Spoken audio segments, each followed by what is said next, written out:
Em nome do Pai, do Filho e do Espírito Santo. Amém. Pela sua dolorosa paixão, tende misericórdia de nós e do mundo inteiro. Querido irmão, querida irmã, sejam bem-vindos. Estamos no mistério da redenção. Se inscreva no canal, ative o sininho e vamos fazer essa homilia chegar a muitas pessoas. Evangelho de hoje, Mateus capítulo 19, de 3 a 12. Naquele tempo, alguns fariseus aproximaram-se de Jesus e perguntaram para o tentar: é permitido ao homem despedir a sua esposa por qualquer motivo? Jesus respondeu: nunca lestes que o Criador, desde o início, os fez homem e mulher? E disse: por isso o homem deixará seu pai e sua mãe, se unirá à sua esposa e os dois serão uma só carne? De modo que eles já não são dois, mas uma só carne. Portanto, o que Deus uniu, o homem não separe. Os fariseus perguntaram: então como é que Moisés mandou dar certidão de divórcio e despedir a mulher? Jesus respondeu: Moisés permitiu despedir a mulher por causa da dureza do vosso coração. Mas não foi assim desde o início.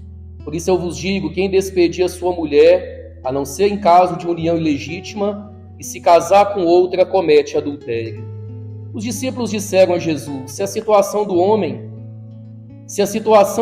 com a mulher é assim, não vale a pena casar-se. Jesus respondeu: nem todos são capazes de entender isso, a não ser aqueles a quem é concedido. Com efeito, existem homens incapazes para o casamento, porque nasceram assim, outros porque os homens assim o fizeram, outros ainda se fizeram incapazes disso por causa do reino dos céus. Quem puder entender, entenda. Palavra da salvação, glória a vós, Senhor. Nessa homilia de hoje eu quero falar um pouquinho sobre o sacramento do matrimônio. O sacramento do matrimônio é o consórcio de vida entre um homem e uma mulher que entregam um ao outro toda a vida para a vida toda, baseado nas Sagradas Escrituras. O homem deixa pai e mãe, a mulher deixa pai e mãe, se unem e eles serão uma só carne até que a morte os separe. Jesus é questionado, a respeito do divórcio. E o homem pode dar carta de divórcio para sua esposa? Não. Nem o homem pode divorciar, nem a mulher pode se divorciar. Por isso que é preciso ter namoros santos, bem vividos, rezados, refletidos, acompanhados, decisões maduras para o casamento e matrimônios vividos na presença de Deus. Aquilo que Deus uniu, homem nenhum separe. Ninguém tem o poder de separar um homem e uma mulher que se uniram legitimamente através do consentimento, vivendo a unidade, um que é carne do outro, e também a indissolubilidade. Ninguém pode dissolver aquilo que Deus uniu.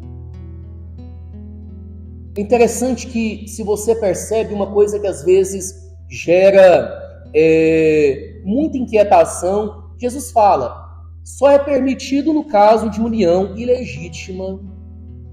Então existe um caso que o homem e a mulher podem se separar? Não.